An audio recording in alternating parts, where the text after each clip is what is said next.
অসাধারণ স্বাদের egg rezala recipe অবশ্যই বাড়িতে একবার ট্রাই করবেন। দুর্দান্ত খেতে হয়। বাড়ির ছোট থেকে বড় দেখবেন সবাই পছন্দ করে এই খাবারটি খাচ্ছেন। কিভাবে আমি এই এগ রেজালা বাড়িতে বানিয়ে ফেললাম চলুন তারই রেসিপি আজ আপনাদের সাথে শেয়ার করব। প্রথমে আমি দুটো পেঁয়াজ নিয়েছি, ভালো করে কুচিয়ে নিলাম। দিয়ে এরপর আমি সেদ্ধ করা ডিম নিয়েছি।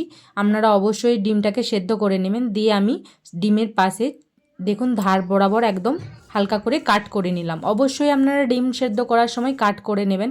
কেন বলুন তো, ডিমটা ফেটে যাওয়ারও চান্স থাকে, আর ভাজাটাও খুব সুন্দর হয়। তারপর কিছুটা পরিমাণে দিলাম হলুদ গুঁড়ো, লঙ্কা গুঁড়ো আর স্বাদ মতো লবণ দিয়ে ভালো করে আমি এটাকে ডিমগুলোকে মাখিয়ে নিলাম।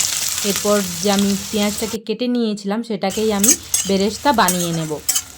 তার জন্য কড়ার মধ্যে তেল দিয়ে পেঁয়াজটাকে আমি দিয়ে দিয়েছি। এবার হালকা আঁচে আমি পেঁয়াজটাকে ভেজে নেব। ঠিক দেখুন এই যে ব্রাউন কালার আমার চলে এসে, ঠিক এই সময় আমি পেঁয়াজটাকে নামিয়ে নিলাম। এটা বেরেস্তা বানিয়ে নিলাম। এরপর আমি যে ডিমগুলো আমি লবণ হলুদ লঙ্কা গুঁড়ো মাখিয়ে রেখেছিলাম সেগুলো আমি হালকা আঁচে এক এক সব দিয়ে ভেজে নেব। সুন্দর করে আপনারা লাল লাল করে ডিমগুলোকে ভেজে নেবেন। আর খুব একদম আমি দেখুন খুব হালকাভাবে আমি ডিমগুলোকে নাড়াচাড়া করছি যাতে ডিমগুলো ফেটে না যায়, কেটে না যায়, সেই জন্য দেখুন খুব সুন্দর করে আমি ভেজে নিয়েছি লাল লাল করে। এরপর আমি একটা মশলা বানিয়ে নেব।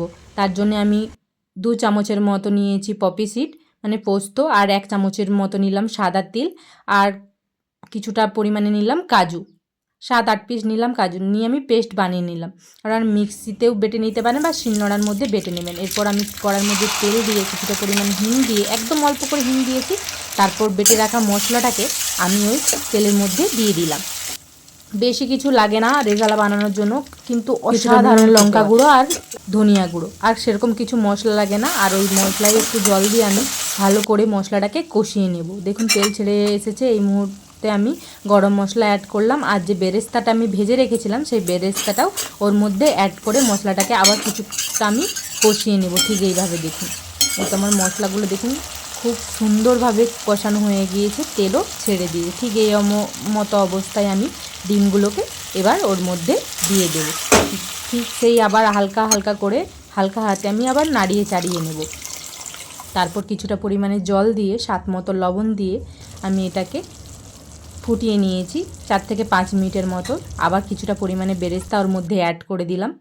এই তো আমার রেডি এগ রেজালা। আবার ওপর থেকেও কিছুটা আমি বেরেস্তা দিয়ে দিলাম। দেখতেও যতটা সুন্দর হয়েছিল খেতেও অসাধারণ হয়ে থাকে। আপনারা অবশ্যই বাড়িতে ট্রাই করবেন। আর ভিডিওটি কেমন লাগলো অবশ্যই কমেন্ট করে জানাবেন।